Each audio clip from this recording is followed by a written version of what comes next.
7 ayat singkat di Alkitab tentang Yesus yang akan membuka mata Anda. 1. Yohanes 10 ayat 30. Aku dan Bapa adalah satu.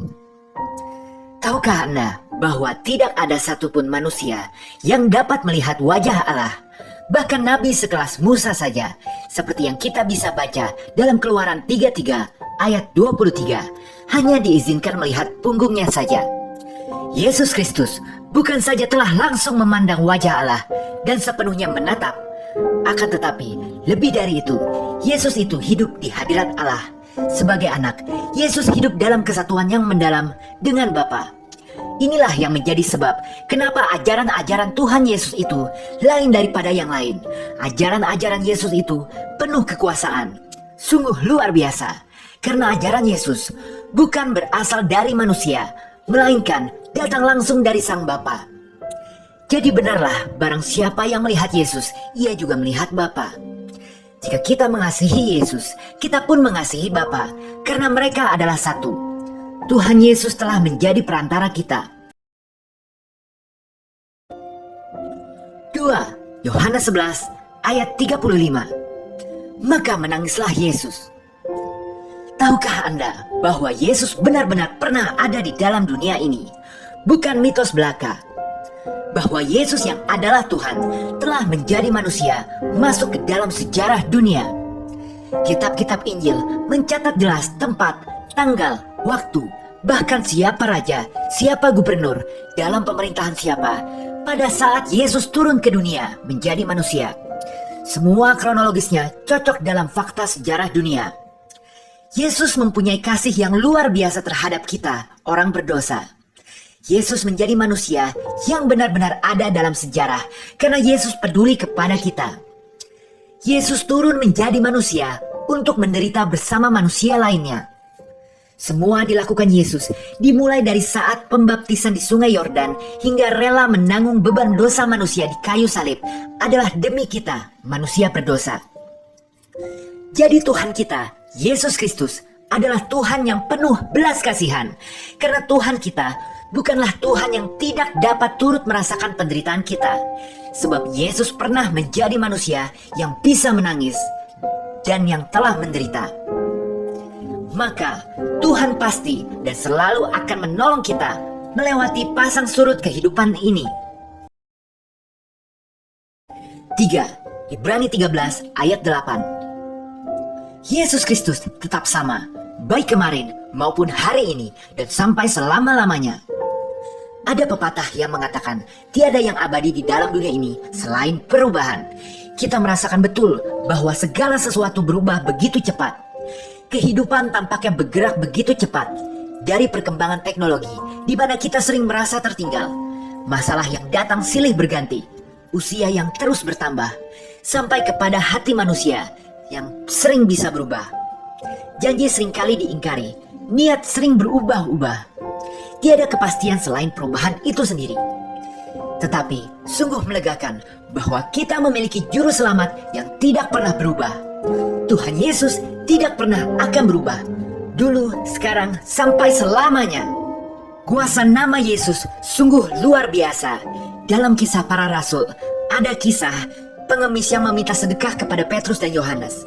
Petrus menjawab dengan berkata, dalam nama Yesus Kristus dari Nazaret, berjalanlah, dan mujizat yang luar biasa terjadi.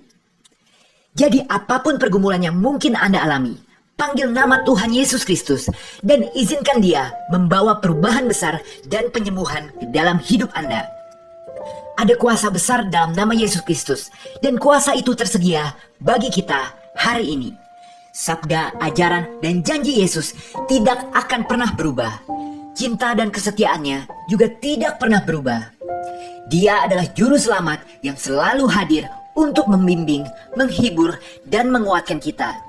Dia tidak pernah berubah di semua musim sepanjang tahun. Yesus Kristus tetap sama kemarin, hari ini, dan selamanya. 4. Kisah Para Rasul 16 ayat 31. Jawab mereka, percayalah kepada Tuhan Yesus Kristus dan engkau akan selamat, engkau dan seisi rumahmu. Inilah inti bagaimana manusia, Anda dan saya bisa mendapatkan keselamatan dan memperoleh hidup kekal di surga. Tujuan kedatangan dan kematian Tuhan Yesus di kayu salib adalah untuk menjamin keselamatan miliaran orang.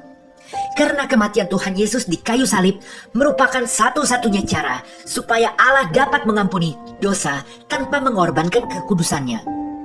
Dan Yesus telah menunjukkan kesalehan yang sempurna selama ada di dalam dunia ini. Jadi kematian Kristus adalah rencana Allah yang sempurna untuk kekekalan penebusan anak-anaknya.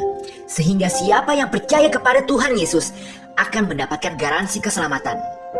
Tetapi perlu diingat ucapan Tuhan Yesus bahwa siapa yang ingin percaya dan mengikuti Yesus, ia harus menyangkal dirinya dan memikul salib.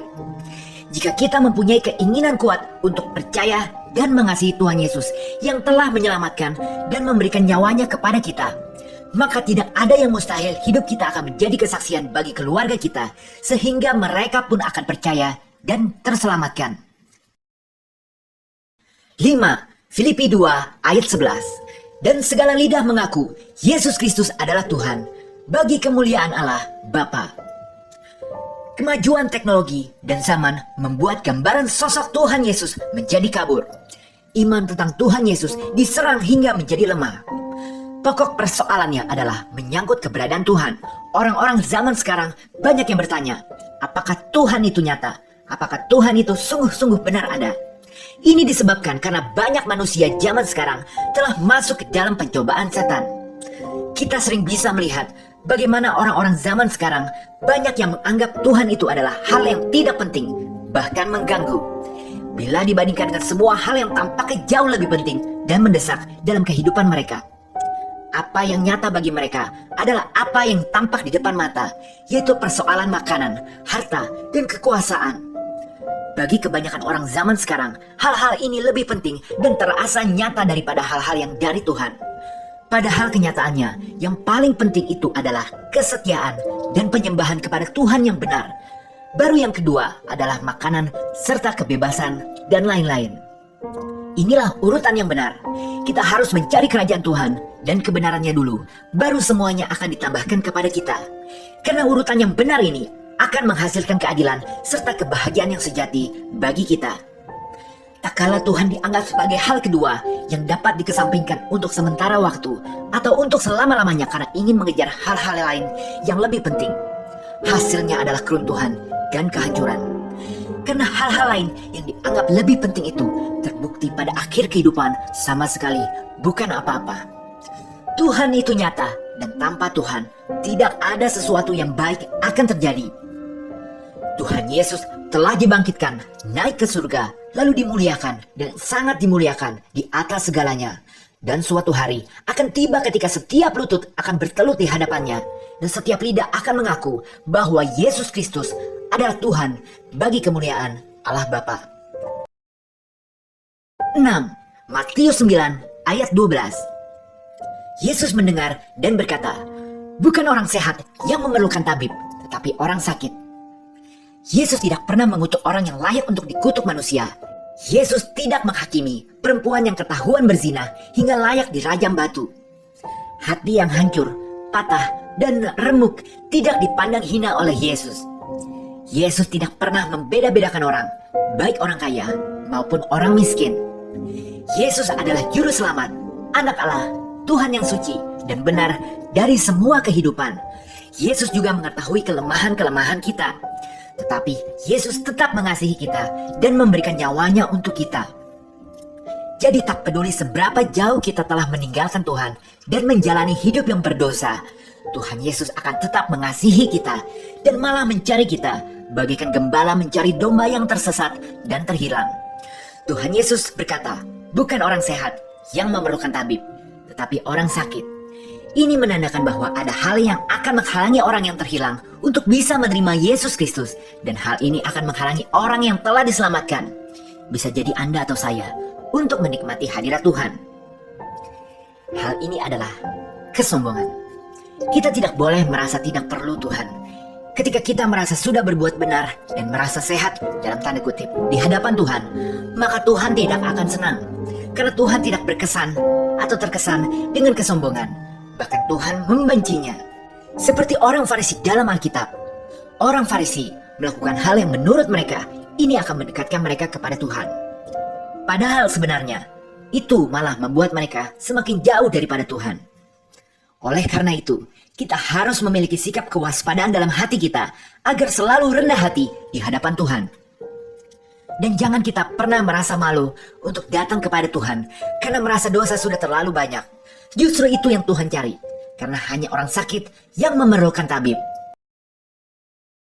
7. Matius 28 ayat 20b. Dan ketahuilah, aku menyertai kamu senantiasa sampai kepada akhir zaman. Menjalani hidup di dunia ini sering membuat kita ketakutan. Setiap orang mempunyai ketakutannya masing-masing. Dari anak kecil, remaja, dewasa, yang lansia mempunyai ketakutannya sendiri-sendiri. Hidup di dalam Kristus membuat kita bisa mengatasi ketakutan kita. Tuhan Yesus berjanji akan menyertai kita sepenuhnya hingga akhir zaman. Tuhan Yesus itu dapat dipercaya. Semua tergantung iman kita. Bahkan ketika iman kita lemah, Tuhan Yesus tidak akan pernah meninggalkan kita. Ada Roh Kudus yang menyertai kita selalu. Melalui kehadiran Roh Kudus, Yesus selalu menyertai kita dan bekerja dalam hidup kita. Memberikan hikmat, menolong, memberikan kuasa, mengajar, memberikan keberanian, dan yang terpenting, membuat kita menjadi serupa dengan karakter Tuhan Yesus. Di saat suka maupun duka, kita dapat sepenuhnya percaya bahwa Tuhan Yesus selalu menyertai kita, mendengar doa kita, dan akan menjawab doa kita. Semua demi kemuliaan Tuhan. Haleluya, amin. Demikianlah 7 ayat singkat di Alkitab tentang Yesus yang saya harap bisa menguatkan iman Anda di dalam Yesus. Sekian, dan Tuhan Yesus memberkati. Jika berkenan, berikanlah like, share, komen, dan subscribe. Tuhan Yesus memberkati.